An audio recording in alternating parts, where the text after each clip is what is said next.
Hi everyone. आप सभी लोगों का करियर गेटवे यूट्यूब चैनल पर हार्दिक स्वागत है। मैं हूं सौरभ शर्मा और आज आपके साथ मैं डिस्कस करने वाला हूं एक proper planning, proper guidance for your SSC CGL 2026 exam. आप कोई भी काम करने जाते हैं तो उसके लिए क्या पहले आप प्रॉपर प्लानिंग करते हैं। तो सेम चीज़ यहाँ है। इस लैंग्वेज, एजुकेशन की लैंग्वेज में हम इसको एक बोलते हैं प्रॉपर स्ट्रेटेजी। तो अभी ऑलमोस्ट 60 डेज आपके बचे हुए हैं एग्जाम में, तो हम उसके अकॉर्डिंग ही डिस्कस करेंगे। बाकी ओवरऑल भी ये स्ट्रेटजी आपकी बहुत काम आएगी। जैसे यहाँ पर आप देख पा रहे होंगे कि हम इस वीडियो में क्या क्या डिस्कस करने वाले हैं। चलो आगे बढ़ने से पहले एक चीज ये बता देता हूँ कि जो एक प्रो टिप है, जो बिल्कुल न्यू कमर्स हैं, जिन्होंने तैयारी बिल्कुल अभी शुरू की है एग्जाम की, उसके लिए एक प्रो टिप है, वो बिल्कुल एंड में मैं आपको बताऊंगा। वैसे नॉर्मली मैं जो बात करने वाला हूँ इस वीडियो में वो है आपका complete road map, dream big, इसके बारे में बताऊंगा। एक एक चीज के बारे में एक एक अलग अलग से बात करूंगा। Time table for working and non working aspirants, कि भी जो जॉब में है और जो जॉब में नहीं है तो उनको क्या टाइम टेबल फॉलो करना चाहिए। Books and notes.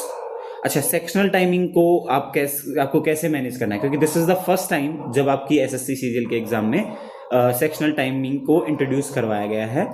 ऐसा आपके बैंकिंग के एग्जाम्स में जरूर होता था, लेकिन एसएससी के एग्जाम में आज तक नहीं हुआ था। तो ये एक नई चीज है सभी के लिए, तो वो भी मैं बताऊंगा। बाकी मिस्टेक्स टू अवॉइड, कि आपको मिस्टेक्स कैसे कम से कम करनी है, और लास्ट में और भी कुछ चीज छूटती है तो वो जरूर बताऊंगा। तो चलिए हम शुरू करते हैं बिना किसी देरी के। फर्स्ट चीज से हमारा एक कंप्लीट रोड मैप।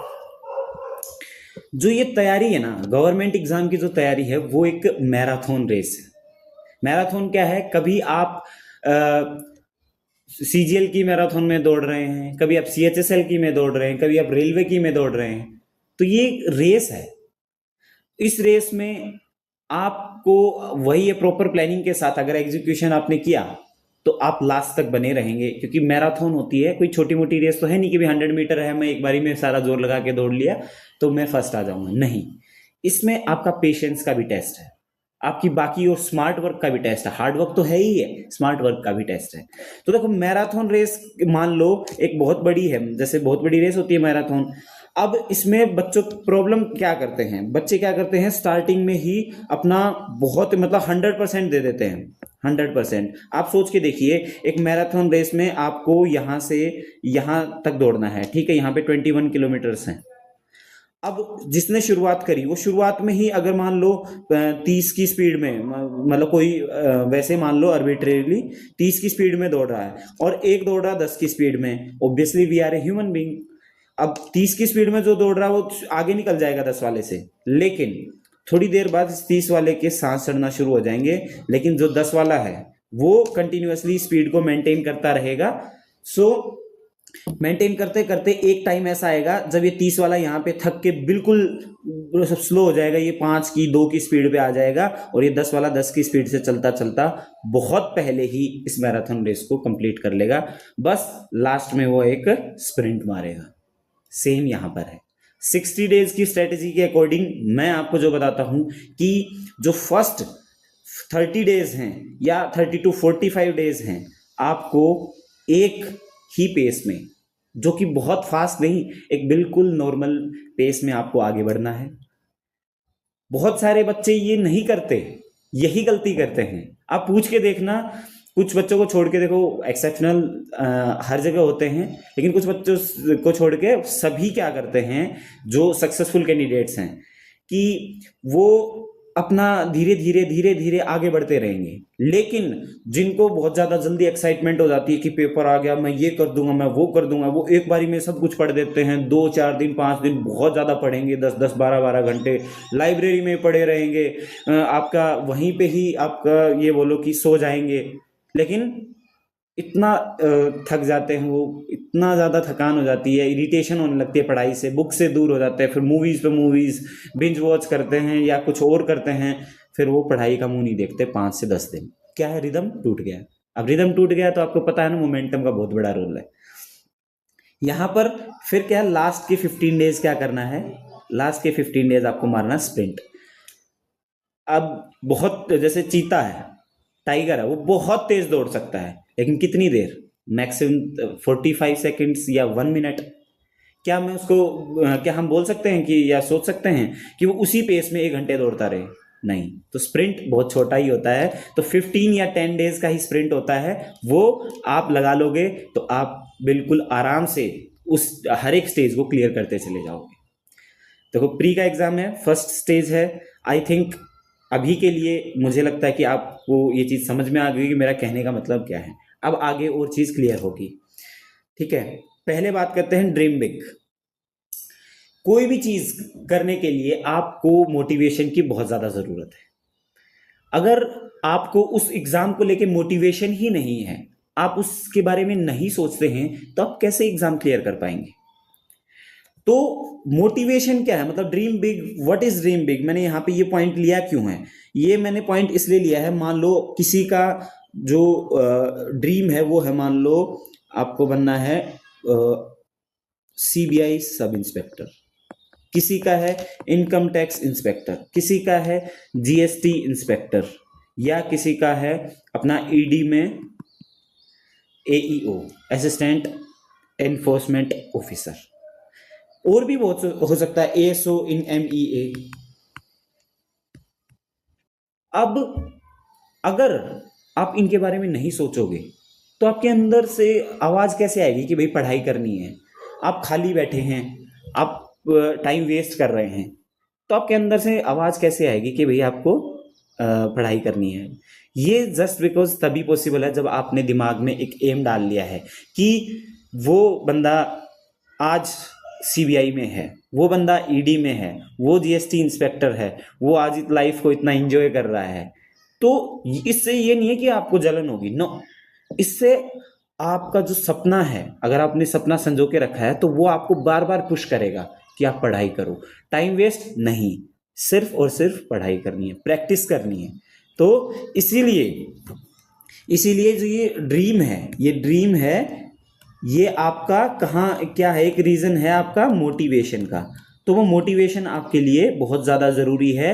पढ़ाई के टाइम पे आदमी बहुत ज़्यादा डिप्रेस्ड फील करता है, इरिटेटेड फील करता है, बार बार सेम चीज़ पढ़ के ऐसा ही फील करता है। लेकिन अगर आपने इन चीज़ों के बारे में, इन पोस्ट्स के बारे में, या इसके बाद जो लाइफ स्टाइल होगी आपकी फैमिली में, या आपके जो पर्क्स मिलने वाले हैं उनके बारे में अगर आप सोचेंगे, तो आपको ज़रूर पढ़ने का मन करेगा, है ना। तो ये इसलिए सोचना ज़रूरी है। अगर आपने एम नहीं किया हुआ किसी पोस्ट को, भले ही आपको पोस्ट मिले या ना मिले, बट आप अगर पहले एम कर लेंगे तो वो ज़्यादा इम्पोर्टेंट रोल निभाने वाला है आपकी पढ़ाई में। अब नेक्स्ट चीज़ पे चलते हैं, टाइम टेबल। मैंने इसको 2 भागों में बांटा है, एक है नॉन वर्किंग एक्सपीरियंस, एक है वर्किंग एक्सपीरियंस। पहले हम वर्किंग एक्सपीरियंस की बात करेंगे। वर्किंग एक्सपीरियंस कोई भी हो सकता है, प्राइवेट जॉब करते हैं वो भी हो सकते हैं, और अपना जो गवर्नमेंट जॉब कर रहे हैं और अपनी होम पोस्टिंग के लिए, या फिर अपना लेवल इम्प्रूव करने के लिए, या रैंक इम्प्रूव करने के लिए, जो भी है, वट एवर द रीज़न भी, वो तैयारी कर रहे हैं।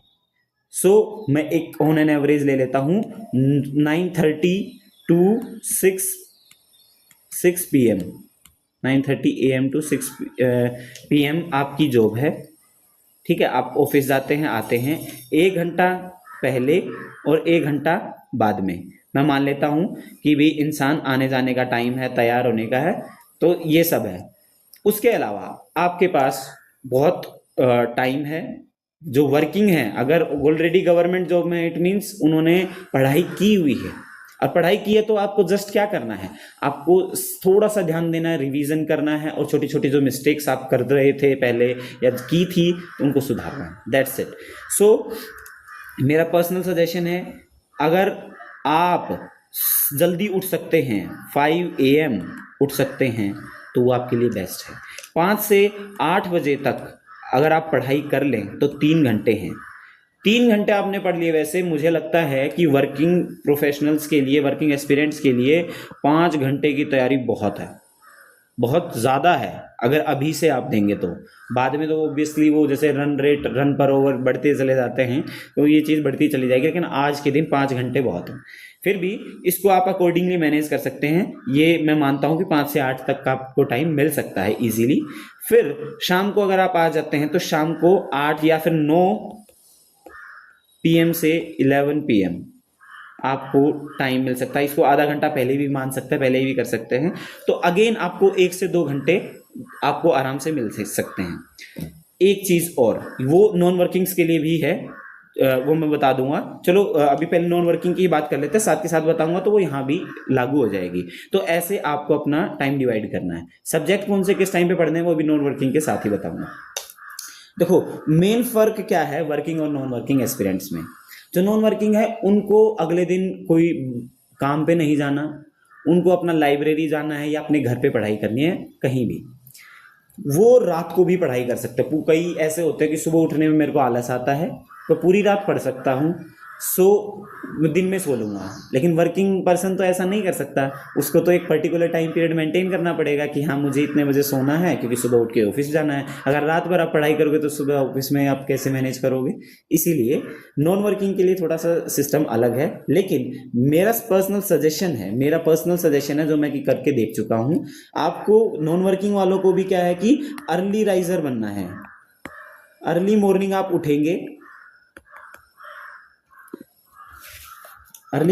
उठेंगे, तो आपको पढ़ाई करने का अच्छा खासा मौका मिलेगा। मैं अर्ली मॉर्निंग को बार बार क्यों पॉइंट आउट कर रहा हूँ, जब हम रात को सोकर उठते हैं 7 से 8 घंटे की नींद, या मुझे लगता है 6 से 7 घंटे की नींद लेकर उठते हैं, तो हमारा जो चित्त, जो मन या दिमाग बिल्कुल शांत होता है।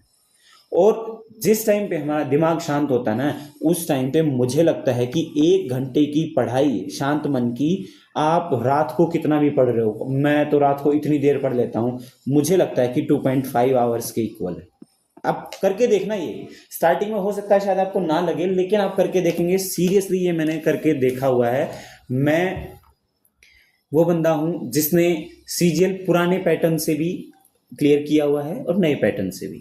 और मैं ये सच बात बता सकता हूं क्योंकि जिसने देखो दोनों पैटर्न देखे हैं ना, तो वो इस चीज को कंपेयर कर सकता है। जो अब का एग्जाम है वैसे वो ज्यादा लक बेस्ड है, और आप कट ऑफ के डिफरेंसेस में भी, पोस्ट के जो कट ऑफ डिफरेंसेस है उसमें भी आप देख सकते हैं कि बहुत कम गैप रहता है। अब पहले बहुत ज्यादा रहता था क्योंकि पहले बहुत ज्यादा स्कोप था मार्क्स का, बहुत ज्यादा मेहनत लगती थी, लक का चांस या लक का फैक्टर थोड़ा कम था। बट स्टिल आज भी लक से पहले आपका क्या काम आएगा, हार्ड वर्क। सो आप 1 घंटे की पढ़ाई 2.5 घंटे के बराबर है। तो अगर आप सुबह अगर पढ़ाई करेंगे तो आपके लिए बहुत ही अच्छा रहने वाला है। अब बात करता हूँ, देखो इनके लिए तो टाइम बताने की मुझे कोई ज़रूरत है नहीं कि भाई कब कितना क्या देना है, वो तो पूरे दिन फ्री हैं। बस ध्यान इतना रखना है कि आपको ऐसे बेफालतू चीज़ों पे टाइम वेस्ट नहीं करना। आपको बस पढ़ाई अपना देखना है, कौन से आपके वीक टॉपिक्स हैं वहाँ पर ज़्यादा टाइम इन्वेस्ट करना है, और कौन से आपके स्ट्रॉन्ग टॉपिक्स हैं जिनको आप पहले कवर करना है। पहले कवर करेंगे तो आपका टॉपिक्स भी कवर होते रहेंगे और आपको कॉन्फिडेंस भी आएगा। अब मॉर्निंग में क्या करना है आपको, देखो मॉर्निंग की बात करता हूं मैं। मॉर्निंग में आपको वो चीज करनी है जिसमें रीडिंग की जरूरत पड़ती है। रीडिंग की जरूरत किन सब्जेक्ट्स में पड़ती है, आपका इंग्लिश में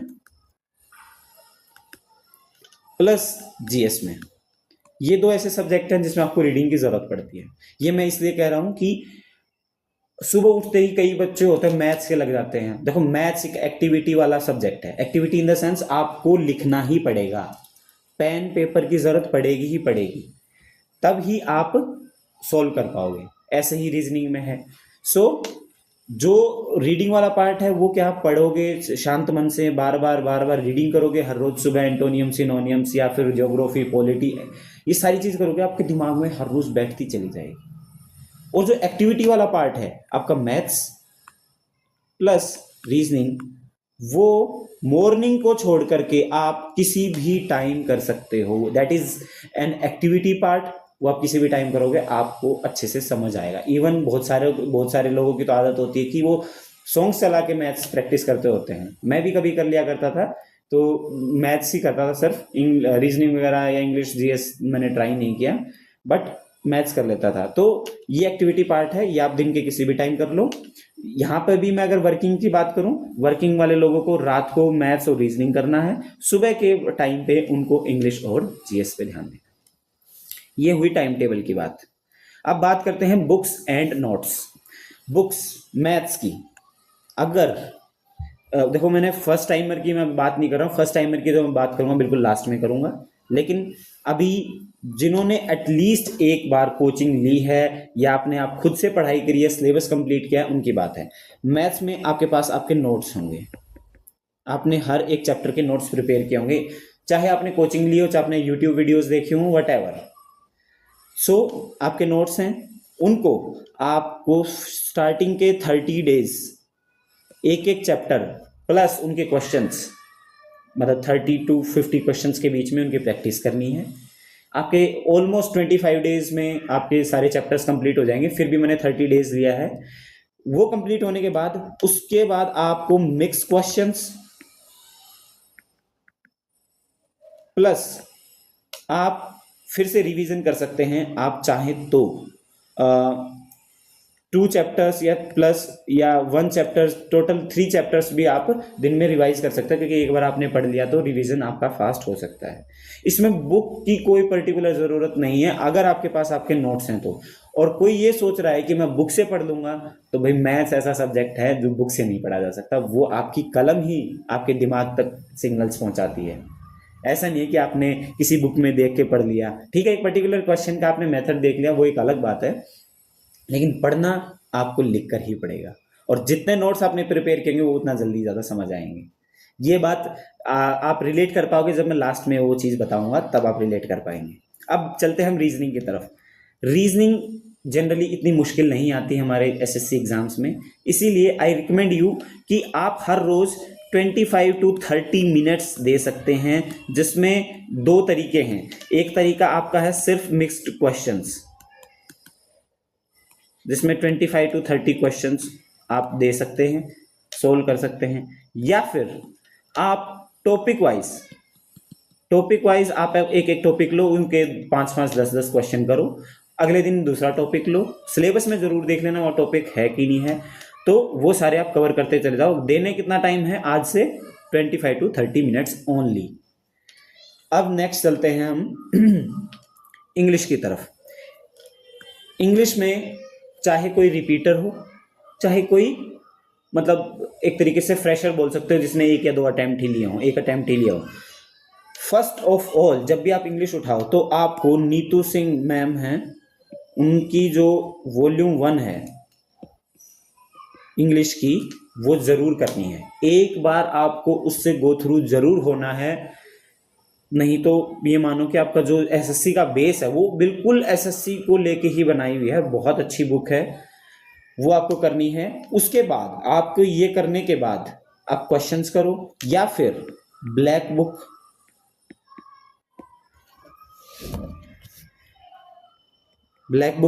या फिर अजय सिंह की बुक है, एक प्रीवियस ईयर क्वेश्चन है, उनमें एक्सप्लेनेशन बहुत अच्छी दी हुई है, वो भी आप ट्राई कर सकते हैं। लेकिन ये मस्ट है, नीतू सिंह मस्ट है, ठीक है। ब्लैक बुक और अजय सिंह, उसमें प्रीवियस ईयर क्वेश्चंस आप करेंगे तो आपको उसी में बहुत ज़्यादा फायदा हो जाएगा। और मुझे लगता है कि हर रोज़ आप इसको 1 घंटा दे देंगे तो that is more than enough. हर रोज़ 1 घंटा, जिसमें आपके एंटोनियम सिनोनियम्स पे जिनको आप 15-20 मिनट आप डिवाइड कर सकते हैं अपने अकॉर्डिंग।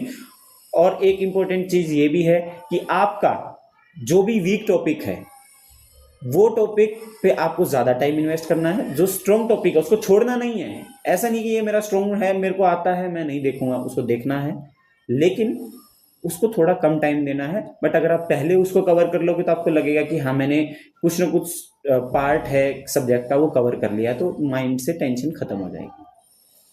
अब बात करते हैं जीएस की। जीएस में भी मैं मान के चलता हूं कि आपने एक बार जीएस पूरी पढ़ी होगी और नोट्स प्रिपेयर किए होंगे।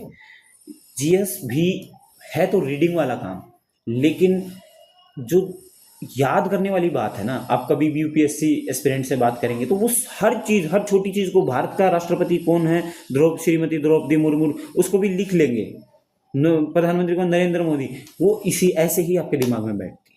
और नोट्स प्रिपेयर करने का मतलब ये है कि आप, एक बहाना है आपके कलम चलवाने का, पेन चलवाने का, ताकि आपके दिमाग में बैठता रहे। और नोट्स, कभी आप दूसरे के नोट्स पढ़ेंगे, किसी के बनाए हुए नोट्स पढ़ेंगे, उससे आपको कम समझ में आएगा। रेदर आप अपने नोट्स खुद से प्रिपेयर करें।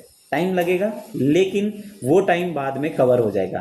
क्यों? क्योंकि आपको दोबारा इतनी मेहनत करने की जरूरत नहीं, आप उन नोट्स को पढ़ोगे उतना जल्दी ही आपको समझ आएगा। तो नोट्स आपने बना रखे होंगे, नहीं बना रखे होंगे तो आपके YouTube पे आप और भी बहुत अच्छे अच्छे टीचर्स हैं, हर एक टीचर अपना बेस्ट देता है, अच्छे से पढ़ाता है, आप वो कवर कर सकते हैं। और जो बहुत ही इंपॉर्टेंट चीज़ है वो है PYQ, previous year questions SSC के, जो कि आपको मैं बताना चाहता हूं कि अपने चैनल पे मैं सिर्फ और सिर्फ, देखो टाइम नहीं है मेरे पास, लेकिन मैं हर रोज एक वीडियो प्रीवियस ईयर क्वेश्चंस की क्विज की फॉर्म में डालता हूं। और 75 डेज का मैंने अभी टारगेट रखा हुआ है, और हमारे प्री के एग्जाम तक 75 डेज हो भी जाएंगे। हर रोज अलग अलग सब्जेक्ट के 10 क्वेश्चंस करवाता हूं, कई बार बोनस क्वेश्चन भी है, तो 11 क्वेश्चन मान के चलिए, और 75 डेज इंटू 11 करोगे तो अराउंड आपके 800 तक क्वेश्चंस हो जाएंगे। 800 क्वेश्चंस प्लस हर एक क्वेश्चन पे ऑन एन एवरेज मैं 5 फैक्ट्स बताता हूं, कभी किसी में 2 तो किसी में 6-7, तो ऑन एन एवरेज 5 फैक्ट्स बताता हूं। अगर मैं 800 की 5 से गुना कर दूं तो आपके 4000 वो क्वेश्चंस मैं आपको करवा रहा हूं जो कि आपके प्रीवियस ईयर एग्जाम्स में। अगर देखा जाए आपने एक बार सिलेबस कवर कर लिया, उसके बाद सिर्फ और सिर्फ ये सीरीज को भी फॉलो कर लिया, तो आपका जीएस में ये मानो कि 80% स्कोर, या 80% नहीं तो ये मानो कि 60% अबोव स्कोर कोई नहीं रोक सकता। लेकिन आपको दिल से ये चीज़ फॉलो करनी पड़ेगी। और आज अभी आपके स्क्रीन पे कहीं लिंक आ रहा होगा, नहीं तो डिस्क्रिप्शन में आपको उस प्लेलिस्ट का लिंक मिल जाएगा, ज़रूर फॉलो कीजिए, आपको खुद में थोड़े दिन बाद ही फ़र्क महसूस होने लगेगा। अब आगे बढ़ते हैं, सेक्शनल टाइमिंग को कैसे बीट करना है, उसका एक ही रामबाण है, दैट इज़ प्रैक्टिस। हर चीज़ की प्रैक्टिस आपको लिख करके करना है। राइटिंग में आप जितना करोगे, चाहे वो देखो मैथ्स और रीजनिंग, वो तो आपकी राइटिंग में है ही, उसको तो आप पेन पेपर की ज़रूरत है, लेकिन आपका जो इंग्लिश है, इंग्लिश में भी आपको वर्ड मीनिंग, सिनोनियम, एंटोनियम्स, ठीक है, आपका वन वर्ड सब्स्टिट्यूशन वगैरह वगैरह, ये भी आप लिख करके, या फिर एरर हैं वो भी आप लिख करके याद कर सकते हैं कि with AVU2 plus V plus ING, V1 plus ING, ऐसे फैक्ट्स लिख लिख के आप याद करेंगे तो आपके बहुत अच्छे से दिमाग में बैठेगा। फिर बात करता हूँ जीएस भी आपको ऐसे लिख करके ही याद करनी है, नोट्स बना लेने हैं, और जब भी मौका मिले तो भी लिख लिख कर याद करना है। अब जो सेक्शनल टाइमिंग की मेन प्रॉब्लम है वो जनरली आपको रीजनिंग में भी देखने को मिल सकती है, लेकिन अगेन रीजनिंग का फिर भी मैनेज हो जाता है, लेकिन प्रॉब्लम आती है मैथ्स की। ठीक, अब मैथ्स को कैसे देखेंगे? आप टारगेट मत लेकर के चलिए कि मैं 25 के 25 क्वेश्चन ही करूंगा, टारगेट सिर्फ एक होना चाहिए कि मैक्सिमम क्वेश्चन करने हैं। देखो इन दोनों चीज़ों में अंतर है। 25 क्वेश्चंस, मतलब प्री की बात कर रहा हूँ अभी के लिए, मेंस के लिए अलग से स्ट्रेटेजी बनाएंगे। प्री के लिए 25 क्वेश्चंस पूरे को पूरे करूंगा, वो अलग बात है। मैक्सिमम क्वेश्चन करूंगा, वो अलग बात है। अगर अच्छा लेवल आ गया पेपर का तो मैक्सिमम क्वेश्चन 18 भी हो सकते हैं, समझे? 15 मिनट में 18 क्वेश्चन बहुत बड़ी बात है अच्छे लेवल के। लेकिन अगर आपके 15 क्वेश्चन भी होते तो आपको बुरा फील नहीं करना है, सिर्फ एक ही चीज पे ध्यान रखना है कि आपके क्वेश्चन होने चाहिए मैक्सिमम। वो सिर्फ और सिर्फ किससे होंगे? आपके प्रैक्टिस से। सो आपको बार बार बोल रहा हूं, जितनी ज्यादा प्रैक्टिस करोगे, आपको टाइम वेस्ट नहीं करना, जितनी ज्यादा प्रैक्टिस करोगे उतने ही आपके काम आएगी। अब last, mistakes to avoid, irregular studies. ये उन स्टूडेंट्स के लिए है जो लोग पढ़ाई 2 दिन पढ़ाई करी, 3 दिन वेस्ट। 2 दिन तो उन्होंने, मतलब 2 दिन तो उन्होंने इतनी पढ़ाई कर ली, मतलब 12-12 घंटे, 12 आवर्स ईच, 24 घंटे हो गए, 3 दिन कुछ नहीं करा। उन्होंने एवरेज निकालोगे तो बढ़िया निकल आएगी, हर रोज के 5 घंटे ठीक है, लेकिन आपका जो मोमेंटम है, मोमेंटम बहुत इंपॉर्टेंट है यहाँ पर। भले ही आप जो इन 3 दिन में एक दिन ना, सॉरी, एक एक घंटा भी पढ़ाई कर लेते ना, 1 आवर आप पढ़ाई कर लेते, वो भी काम चल जाता। लेकिन अगर आपने बिल्कुल नहीं पढ़ाई करी, आपका मन उतर गया, और इतनी ज़्यादा टाइम पढ़ोगे ना, 12-12 घंटे, तो मन ही उतरेगा।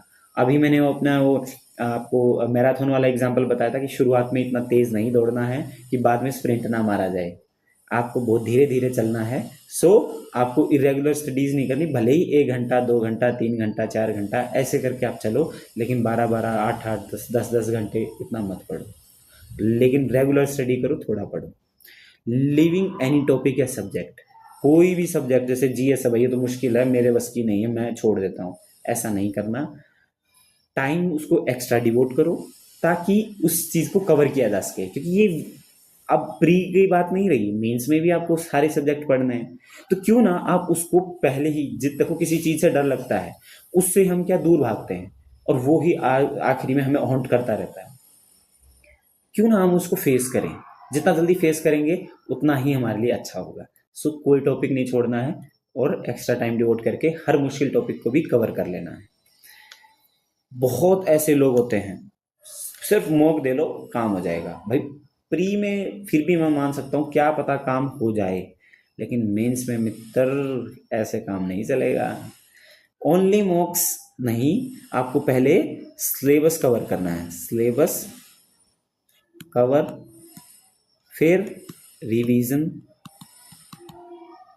उसके बाद आप, या फिर एक बार सिलेबस करने के बाद जब रिवीजन मोड होगा तो उसमें आप वीकेंड पे मॉक्स दे सकते हो। ठीक है, चाहे लाइव मॉक्स हो चाहे नॉर्मल मॉक्स हो, वो कैसी भी है, किसी के भी दो, नो प्रॉब्लम, लेकिन वीकेंड पे देना है। लेकिन जो आप सोचो कि मैं सिलेबस भी कवर नहीं कर रहा, रिवीजन देखेंगे, मैं तो मॉक्स ही दे के मैं ये कर दूंगा, कुछ होते हैं उनसे कंपैरिजन मत करना, क्योंकि वो पहले ही सब कुछ पढ़े होते हैं, उन्होंने इतनी बार पढ़ चुके होते हैं वो चीज़ों को, वो उनके दिमाग में छप चुकी हैं, और आप वैसे नहीं हैं, तो आप उनसे कंपैरिजन मत करें। आप अपना सिलेबस कवर करें, रिवीजन करें, और साथ के साथ फिर मॉक्स दें। उसके बाद भले ही आप मॉक्स ही दें, कोई बात नहीं, लेकिन सिलेबस कवर करना ज़रूरी है। कई ऐसे हैं कि भाई मेरे को मॉक्स ही नहीं दूंगा मैं, यार मेरे तो कम नंबर आते, डीमोरलाइजेशन होता है। नहीं, कम मॉक्स दो, लेकिन एग्ज़ाम से पहले मैं रिकमेंड करता हूँ कि 7+ मॉक्स होने चाहिए, आपको देके जाना चाहिए exam. Cramming no written practice, अभी मैंने इसके बारे में तो बहुत अच्छे से पीछे बताया है कि प्रैक्टिस कैसे करनी है, सिर्फ और सिर्फ क्रैमिंग करनी है। जैसे मैं जीएस का जो भी साइंस का पार्ट बता रहा होता हूँ, तो उसको इतना अच्छे से समझाता हूँ, एक तो मैं साइंस स्टूडेंट हूँ, ऊपर से मुझे फैक्ट्स पता है, तो मैं सोचता हूँ कि मैं अगर जितना समझा के आपको चीज़ बताऊंगा, उससे आपको क्या बेनिफिट होगा, आपको चीज़ें समझ में आएंगी, आप को रिलेट कर पाओगे, ज़्यादा दिन तक आपके दिमाग में रिटेन करेगी, और आप इजीली कोई भी इस तरह का क्वेश्चन आएगा तो उसको आंसर कर पाओगे। ठीक। ओवर एंड अंडर कॉन्फिडेंट, भाई अगेन वही, ओवर कॉन्फिडेंट, मुझे तो ये सब आता है, मुझे ज़रूरत नहीं है पढ़ाई की, मैं मॉक्स दूंगा, या फिर मैं दिन में ना भी पढ़ूँ तो काम चलेगा। या फिर अंडर कॉन्फिडेंट, यार मेरा तो कुछ नहीं होगा, यार मैंने तो इतना पढ़ लिया, मेरा तो याद ही नहीं है। कहीं कहीं होता है कि एग्जाम से पहले यार मेरे से कोई पूछेगा तो मैं आंसर नहीं कर पाऊँ। टेंशन मत लो, शांत रहो, थोड़ा मेडिटेशन वगैरह भी किया करो, हर रोज़ टाइम दो अपने बॉडी को भी, दिमाग को खासकर, जितना वो शांत रहेगा ना उतना दिमाग में रिटेन करेगा। और जिनको लगता है कि इतना पढ़ लिया मेरे दिमाग में नहीं है, मैं एग्ज़ाम में भूल जाऊंगा, ऐसा नहीं होता। दिमाग ऑटोमेटिकली उस मोमेंट पे प्रेशर में सही चीज़ आपको बता देगा कि हाँ आपने ऐसा कुछ पढ़ा है। ठीक है, तो अंडर कॉन्फिडेंट भी नहीं होना। एंड कंपैरिजन विद अदर्स, ये भी अभी मैंने जिक्र किया कि आपने दूसरों के साथ कंपैरिजन नहीं करना है कि उसके मॉक्स में 160+ आ रहे हैं और मेरे 120 से पार ही नहीं हो रहे। आपको क्या लगेगा, यार तेरे को कुछ नहीं आता तो इससे पीछे होगा। मेरे साथ भी खुद ऐसा हुआ कि जिनके मॉक्स में मेरे से ज़्यादा आते थे, उन लोगों का सिलेक्शन नहीं हो पाया। रीज़न कुछ भी हो सकता है, मैं नहीं कहता कि उनको ऑब्वियसली मेरे से ज़्यादा नॉलेज होगी, मैं तो सिर्फ ये चीज़ बताना चाहता हूँ कि आपको अपने आप में ऐसे कंपेयर नहीं करना, अंडर कॉन्फिडेंट फील नहीं करना कि दूसरे के ज़्यादा मार्क्स हैं मेरे कम हैं। आप अपना ये चीज़ें कवर करते रहो, ये चीज़ों को फॉलो करते रहो, उसी में ही आपका मतलब सब कुछ बढ़िया हो जाएगा। एग्ज़ाम डे डिसाइड करता है कि आपकी तैयारी कैसी है। भले ही आपकी तैयारी 100% हो, एग्ज़ाम डे में अगर आप परफॉर्म नहीं कर पाए तो 100% भी ज़ीरो है, और आपकी तैयारी ज़ीरो हो लेकिन एग्ज़ाम डे पे आपने 100% परफॉर्म किया तो आपने 100% ही परफॉर्म किया है। So please do not compare your self with others. उससे मुझे लगता है डीमोरलाइजेशन ज़्यादा होता है। अब प्रो टिप उनके लिए जो फर्स्ट टाइमर है, ये गलती बहुत ही ज़्यादा बच्चों में देखने को मिलती है, बहुत ही ज़्यादा, मतलब मैं 90% भी बोलूँगा तो शायद कम है। इसीलिए बच्चों को जल्दी सक्सेस नहीं मिलती। वो क्या है, बच्चे क्या करते हैं, फॉर्म भर देते हैं सारे, लाइक CGL का भर दिया, फिर CHSL का भी साथ में भर दिया, MTS, CPO या रेलवे, ग्रुप डी का, NTPC का है, और आपका और भी बहुत सारे एग्जाम्स हैं। मतलब इतने से आपको आइडिया लग गया होगा कि बच्चे ने इतने फॉर्म भर दिए। अब ये एग्ज़ाम होते हैं अलग अलग टाइम पे, अलग अलग टाइम पे होते हैं, तो वो क्या करता है कि भाग दौड़ में ही रहता है हमेशा। क्यों, उसके भैया अभी CGL का एग्ज़ाम होना है, हाँ मैं ये कवर कर लेता हूँ, वो फटाफट ऊपर ऊपर से मतलब ओवरव्यू ही लेता है, ओवरव्यू, हर एक सब्जेक्ट का ओवरव्यू लेता है। वो दिमाग में कुछ नहीं बैठा था, उसको नई टेक्निक्स, शॉर्टकट्स, कहाँ क्या अप्लाई करना है, एग्जाम कैसे अटेम्प्ट करना है, वो घंटा कुछ नहीं पता होता, ना मॉक्स दे पाता, ना ढंग से तैयारी कर पाता, GS कवर नहीं होती, रीजनिंग कवर नहीं होती। वो क्या करता है, हर एक में फेल होता रहता है। फिर बोलता है कि यार मैं तो बिल्कुल पॉइंट से रह गया, यार मेरे को मेरा अच्छा या मिलेगा तो ज़्यादा से ज़्यादा, जैसे मान लो CGL में TA है, TA लग गया है, TA भी बहुत चेन्नई में मिला। सो बच्चों को ये ऐसे रह जाते हैं। गलती कहाँ कर रहे हैं वो, भाग दौड़ में रहते हैं। अब मेरी प्रो टिप क्या है, मेरी प्रो टिप ये है कि आप भूल जाइए कि आपने कोई भरिए एग्जाम फॉर्म भरिए, मैं मना नहीं कर रहा, लेकिन उनमें से अब मैं ये उनके लिए बता रहा हूँ जो फर्स्ट टाइमर हैं।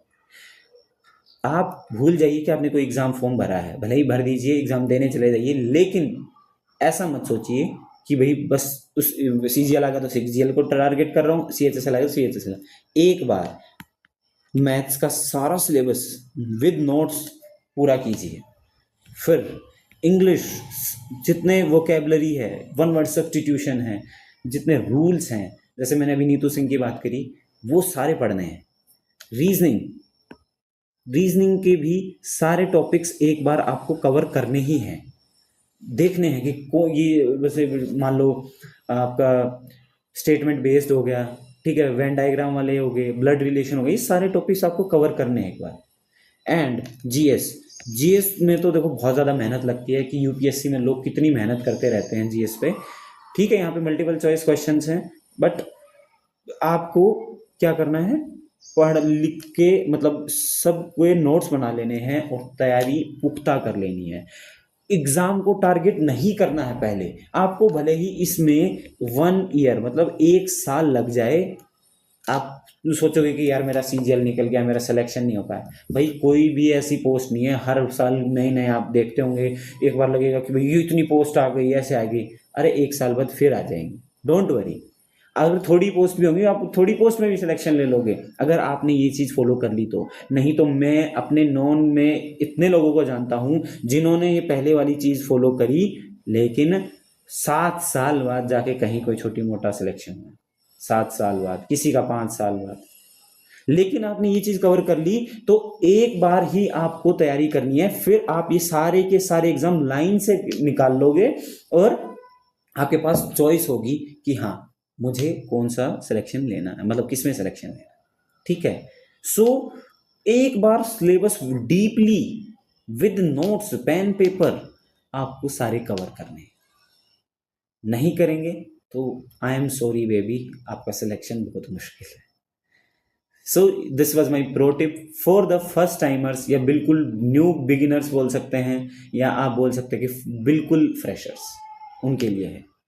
So thank you very much for watching this video, and ये आपको सीरियसली बहुत काम आने वाला है। और जो जिन्होंने लास्ट तक देखी होगी, अगर आप ये चीज़ें फॉलो करोगे, ओब्वियसली मैं अपने एक्सपीरियंस से बता रहा हूँ, इतना ज़्यादा एक्सपीरियंस है वो खैर कभी फिर रिवील करूँगा, लेकिन मुझे SSC का तो बहुत ही ज़्यादा एक्सपीरियंस है, इसीलिए सारी चीज़ें बता रहा हूँ। और मेरी जो PYQ जो डेली चैलेंज वाली सीरीज़ है उसको देखना ना भूलें, और वैसे एनसीईआरटी की सीरीज मैंने शुरू कर रखी है, वो थोड़ा इरेगुलर है क्योंकि टाइम की कमी रहती है, बट वो भी मैं करवा रहा हूँ साथ के साथ, तो वो भी आप फॉलो कर सकते हैं।